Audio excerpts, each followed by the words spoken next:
Bab 2. Pembahasan. Proses penerbitan.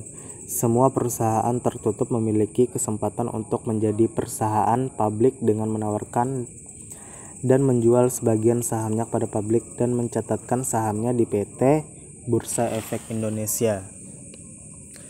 Untuk selanjutnya, proses tersebut disebut dengan go public. Keputusan untuk go public merupakan keputusan bisnis yang dipilih setelah memperhitungkan berbagai manfaat dan konsekuensinya.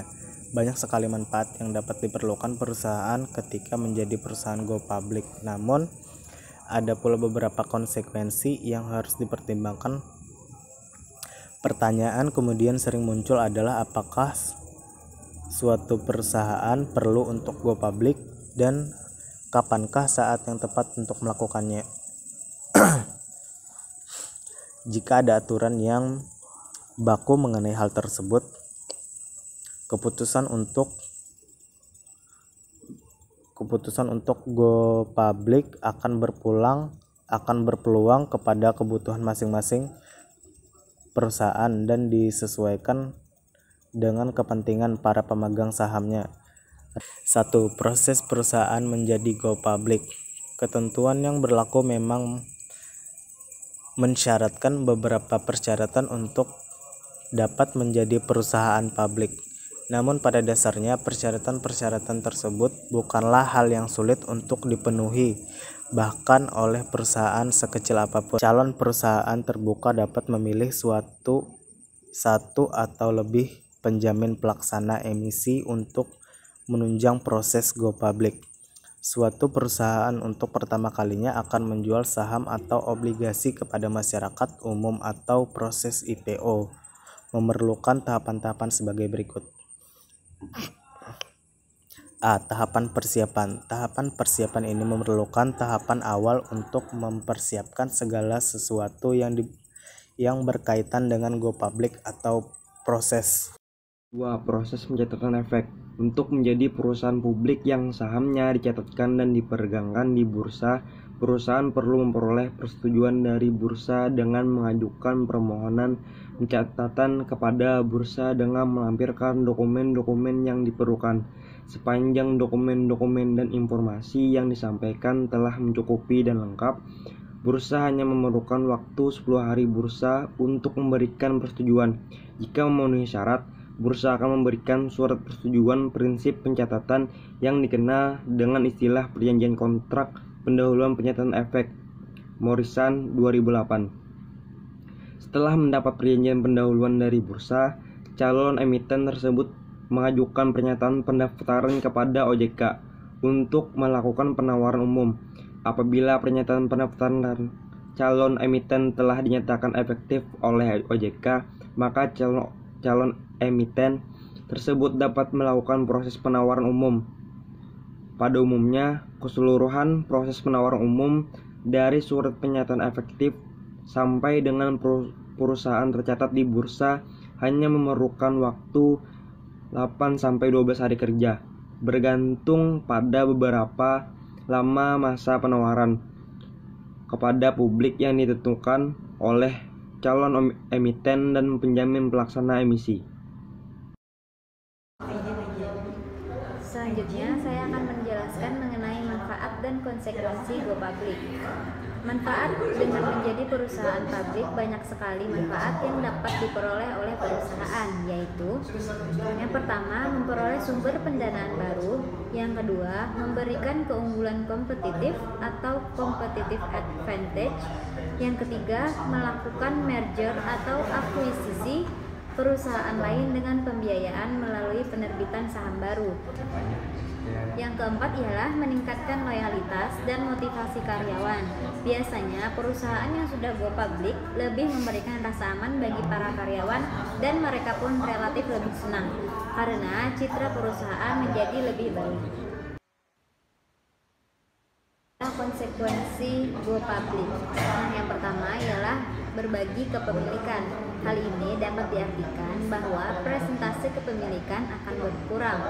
Banyak perusahaan yang go public merasa enggan karena khawatir akan kehilangan kontrol atau kendali perusahaan. Yang kedua ialah mematuhi peraturan pasar modal yang berlaku. yaitu pasar modal memang menerbitkan berbagai peraturan, namun semua ketentuan tersebut pada dasarnya justru akan membantu perusahaan untuk dapat berkembang dengan cara yang baik di masa mendatang.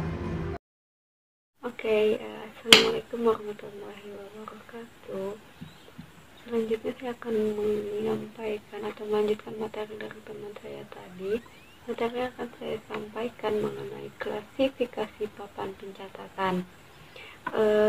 Papan pencatatan itu dibagi menjadi 3 macam, yaitu papan utama, papan pengembangan, dan papan akselerasi, di mana penempatan dari entimen atau calon entimen yang disetujui pencatatannya didasarkan pada pemenuhan persyaratan pencatatan awal dan masing-masing papan pencatatan.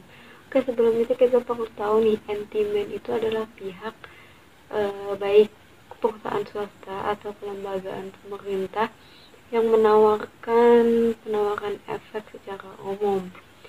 Oke, untuk papan pencatatan yang pertama itu ada papan umum. Papan ini biasanya ditunjukkan untuk calon entimen atau entimen yang mempunyai ukuran besar dan mempunyai track record.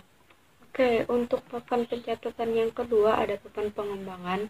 Papan ini dimaksudkan untuk perusahaan yang belum dapat memenuhi persyaratan pencatatan di papan utama, termasuk perusahaan yang prospektif namun belum menghasilkan keuntungan dan perusahaan yang sedang dalam penyihatan. Oke, untuk papan yang ketiga atau papan yang terakhir adalah papan akselerasi.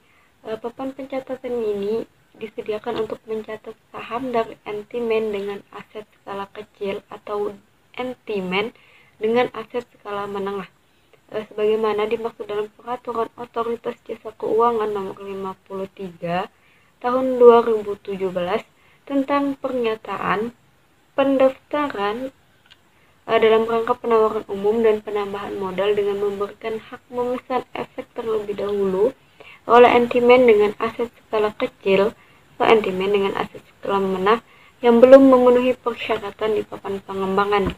Oke, untuk kesimpulannya kawan-kawan dari 3 papan pencatatan tadi, yang pertama ada papan umum, itu untuk entimen yang ukurannya paling besar dan memiliki track record.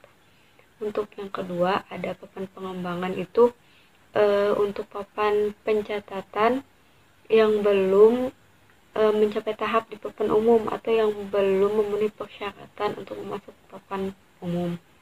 Untuk akselerasi itu dikhususkan atau dimaksudkan untuk papan pencatatan yang skalanya kecil atau menengah.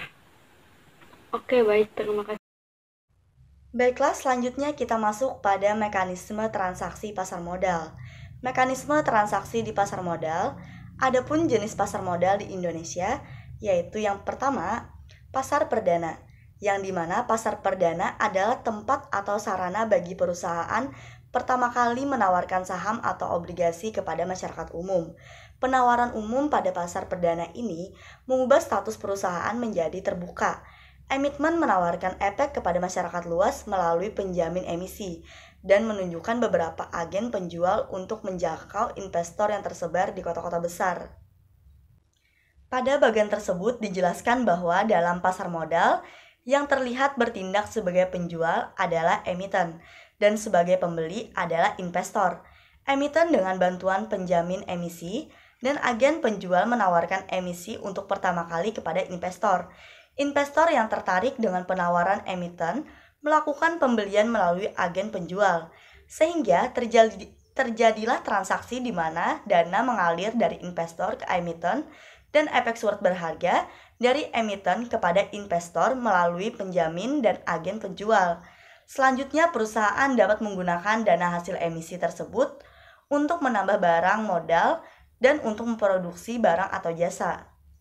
Baiklah, masuk pada ciri-ciri pasar perdana, yaitu yang pertama, emitmen menjual saham kepada masyarakat luas melalui penjamin emisi dengan harga yang telah disepakati antara emitmen dan penjamin emisi. Dan yang kedua, pembeli tidak dipungut biaya transaksi.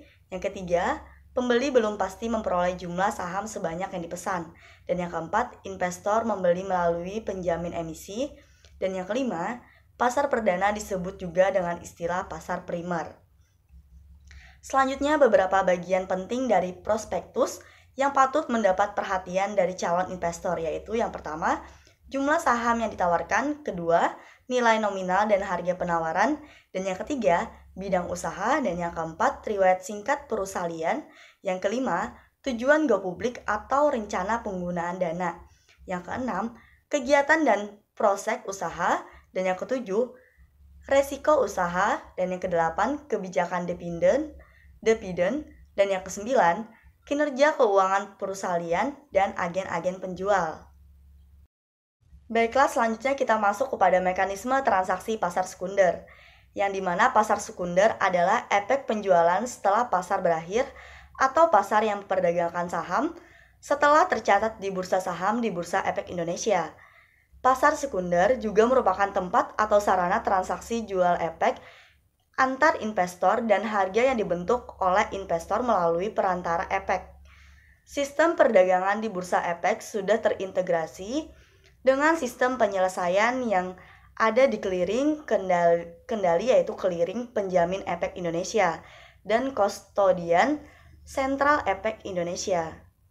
Dalam hal mekanisme transaksi di pasar sekunder, dikenal adanya istilah remote trading, yakni sistem perdagangan jarak jauh, di mana setiap order transaksi yang terjadi di kantor broker atau perusahaan efek langsung dikirim ke sistem perdagangan bursa efek, sistem JETS, tanpa perlu memasukkan order dari lantai bursa atau trading floor.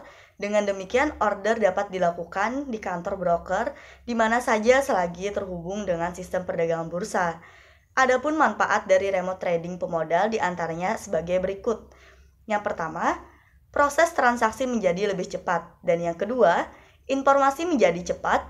Dan yang ketiga, order investor di luar kota dapat langsung dieksekusi ke sistem perdagangan bursa. Dengan demikian, keterlibatan investor di luar kota besar diharapkan menjadi lebih meningkat.